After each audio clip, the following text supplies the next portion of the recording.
Dear students, today I am going to discuss another example on round robin scheduling algorithms. For more, you can see my video series on the round robin scheduling algorithms, where you will be getting an idea, and this is another example related to it. Round robin scheduling algorithm is one of the important scheduling algorithm normally covered in almost all the university exams.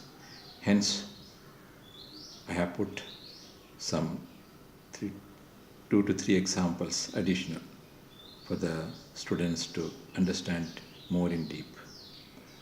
This is a scheduling algorithm almost all close to the FCFS, first come first serve algorithms, and moreover it is a preemptive scheduling algorithms. The one of the important component over here is that in the question you will see that draw a Gantt chart and compute average waiting time and average turnaround time, and here it is written time quantum and 3 units. Time quantum means that once the processor starts, the processor cannot be compute beyond the given time. That means if the quantum time is given, say t second, so within that t second the entire process need to compute. Otherwise the particular process will be considered as a default one, considered as a faulty process. So that's why the process need to follow the order of a quantum time. But in the other preemptive case, we don't follow the time quantum mechanisms. Rather, we follow a time. We take a particular unit of time based on the other process. Why? Because if other process is having a lower 80 times, so automatically we have to consider this one under the scheme of a ready queue. Ready queue. And more about the ready queue, I have also explained in every examples. Now here, let us see how this particular problem is being addressed. Now, if you see the first process, P0, so P0 arrives as a first process because its arrival time is 0. That's why the first process is being put as 0. Now, it's the 0 is arrival. Now, how long it will compute? In the earlier differential scheduling algorithm, we used to take based on the other process, say +1 or a +2 like that. But here we have to consider based on the time quantum. So we will be considering +3. So the process P0 will be executed after 3 unit time. So this PT, instead of 5, it will be having a 3 units of time. So it is -3, so it becomes 2 here. Now, here one thing you have to see that in this particular scheduling, priority does not have any significance. So that's why this particular I have removed, deleted from there. Now the next process is considered as P1. The P1 is the because it's a round robin. So round robin in the sense means it will keep on rotating in this particular order. So P0, after that P1. So in the P1 is the burst time is 3. So 3 minus 3 is 0. So +3 I have to add. So here it becomes 6. After this, the next process is what? P2, because P2 has to be in a queue. So what is the burst time? 8. So we cannot process 8. So 8 minus 3 is 5. So we write +3. So it becomes 9. Now here, for your understanding, you see, when the P0 process was running, it needed 3 burst times, and within these 3 burst times, you have seen that from 0 to P3 process has arrived in a queue. So this is known as ready queue.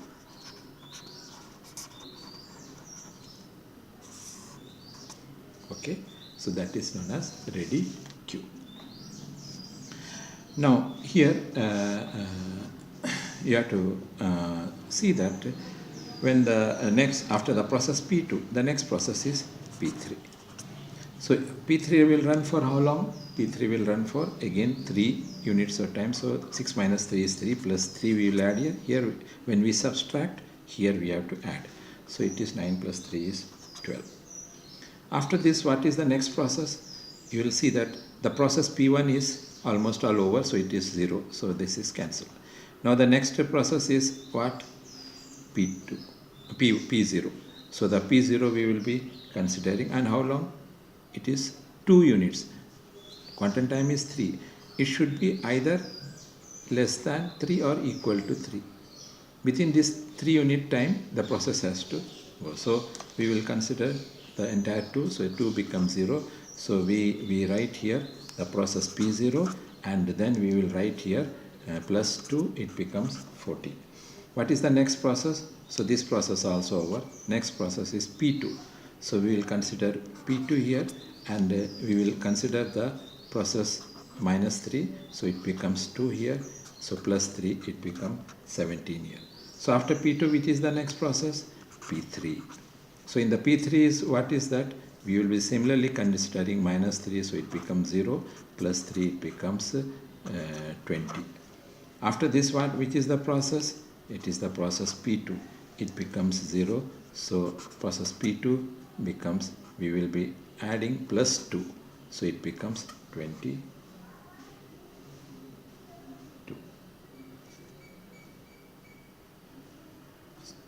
It becomes 22.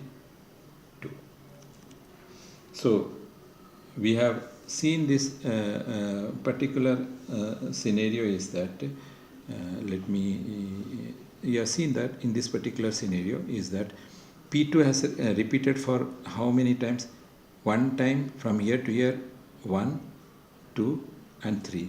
So one time here, 2 times here, and 3 times here. So here we are having 3 plus 3 6 and plus 2, and it becomes 22. So now what is the remaining task? Now we have to find the CT. Now how we will find the CT? CT is based on the how we are viewing from this particular case. Now here in this particular scenario, you will see that which is P2. P2 is how much? P2 is equal to, it is viewing from here. So P2 is equal to 22. So let me put it in this way. P2 is 22, the completion time.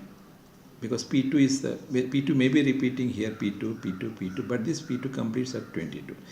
Then this is over. The next is P3. P3 is how much? The completion times. The completion time of P3 is equal to 20. Then after before P3 is what? P2. P2 is we have this P2 we have already considered from here. So then before P2 is P0. P0 is how much? It is 14. So we put it here. Now what is remaining? P1. So we see P1. P1 is here. So here it is 6. So we have got all the completion time. Now what is time arrival times? Turnaround time is a CT minus 80. So CT is how much? 14 minus 0 is 14. 6 minus 1 is 5. 22 minus 2, 20. 20 minus 3, 70. So this is the turnaround. Waiting time is turnaround time minus burst time. So 14 minus 5 is 9. 5 minus 3, 2. 20 minus 8, 12. 17 minus 6, 11. So now what is the remaining? Now we have to calculate the average turnaround time. Average turnaround time is total turnaround times divided by number of processes. Now that is equal to 14 plus 5 plus 20 plus 17 divided by 4. So this will give you around 14. Average waiting time is equal to total waiting time divided by number of processes. So that is equal to 9 plus 2 plus 12 plus 11 divided by 4. So that will give around 8.5. So this solves the problem related to the round robin scheduling algorithms. You practice this type of examples and be confident. Thank you.